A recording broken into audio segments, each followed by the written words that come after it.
السلام علیکم ګرانو هیوادوالو، خدای دې وکړي چې ټول روغ جوړ او خوشحاله اوسئ. امید لرم چې ژوند به مو ښه روان وي. یو نوی درس ته ښه راغلاست. نن زموږ د درس موضوع دی Comment décrire sa journée en français. څنګه کولی شو چې خپل ورځ په فرانسوي ژبه کې تشریح کړو، یعنی په یو ورځ کې چې موږ څه کارونه کوو هغه ټول تشریح کړو. په ډیرو ځایونو کې چې تاسو د ژبې امتحان ورکوئ، لکه اوفي درس لپاره یا داسې نورو ځایونو کې چې غواړئ دیپلوم واخلئ، نو تاسو نه یو پوښتنه ډیر زیات کیږي. بعضې وخت دا یو عام پوښتنه دی چې وایي مثلا خپل ورځ راته تشریح کړه، یعنی ته چې په یو ورځ کې څه کارونه کوي هغه ټول ورته تشریح کړي. په دې درس کې په عمومي ډول د یو کس ورځ تشریح کوم، بیا تاسو په خپل حساب سره کولی شئ چې خپل ورځ تشریح کړئ، یعنی چې تاسو څه کارونه کوئ تاسو کولی شئ چې په یو عمومي توګه تشریح کړئ. راځئ چې اوس درس شروع کړو. Je me réveille à 7 heures et je me lève à 7h15. Après, je prépare mon petit déjeuner et je prends mon petit déjeuner vers 7h30. Je me réveille. زه ویښ کېږم یا زه بیدارېږم à 7h په 7 بجو کې.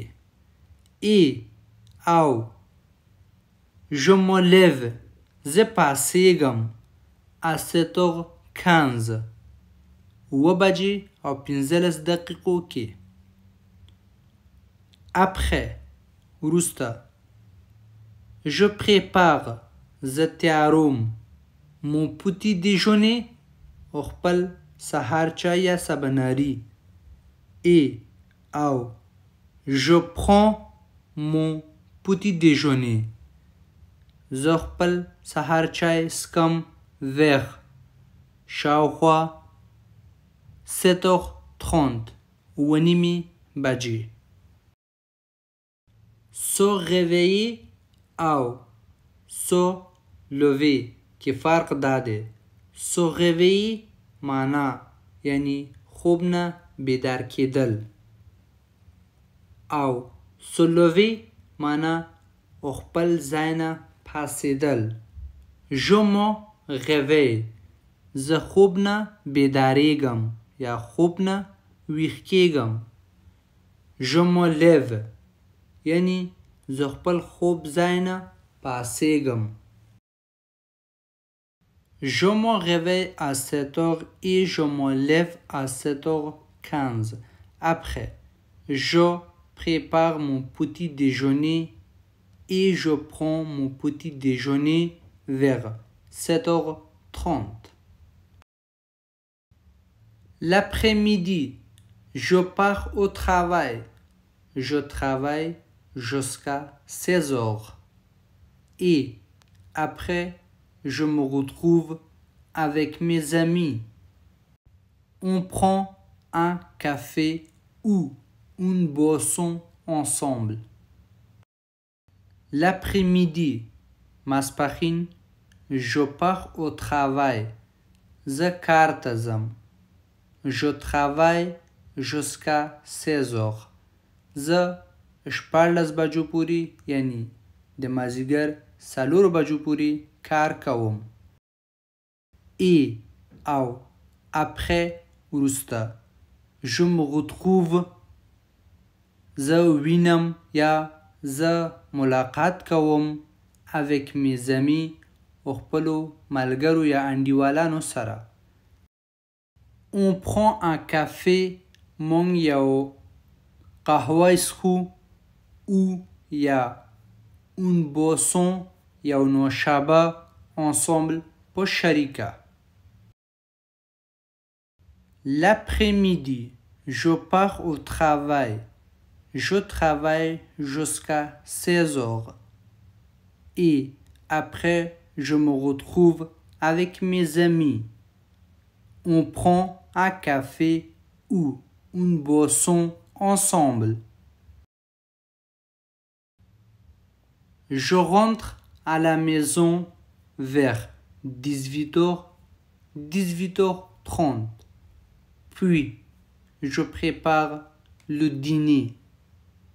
Je dîne et souvent je regarde un bon film sur Netflix.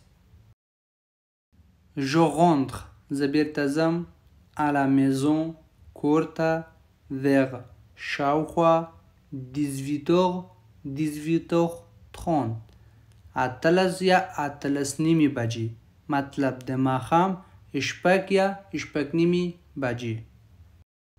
Puis بیا je prépare زه تیاروم le dîner د ماښام ډوډۍ. Je dîne زه د ماښام ډوډۍ خورم et او souvent اکثره je regarde زه ګورم un یو bon ښه فلم sur Netflix په Netflix کې.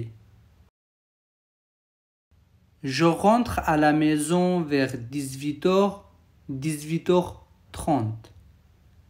Puis je prépare le dîner.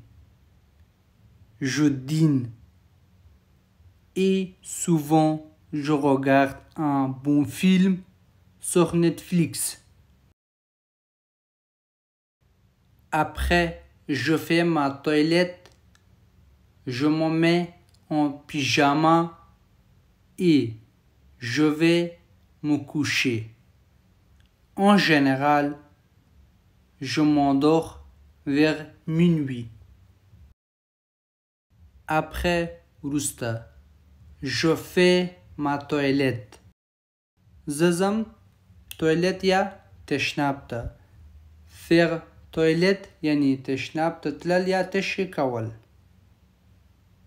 Je me mets en pyjama یعنی زه خپله پیژاما اغوندم.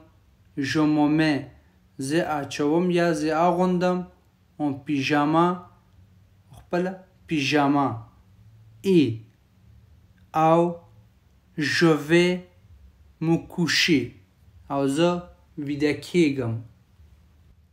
En général په معمولی توګه یا په عادي ډول je m'endors زه ویده کیږم vers شاوخوا minuit نیمه شپه. Après je fais ma toilette, je me mets en pyjama et je vais me coucher. En général, je m'endors vers minuit.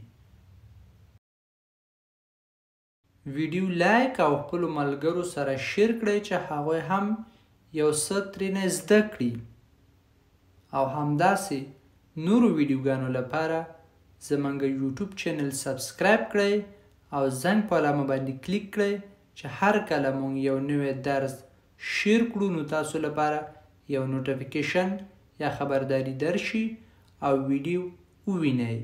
تر راتلونکي ویډیو پورې خدای مو سپارم. ښه وخت ولرئ.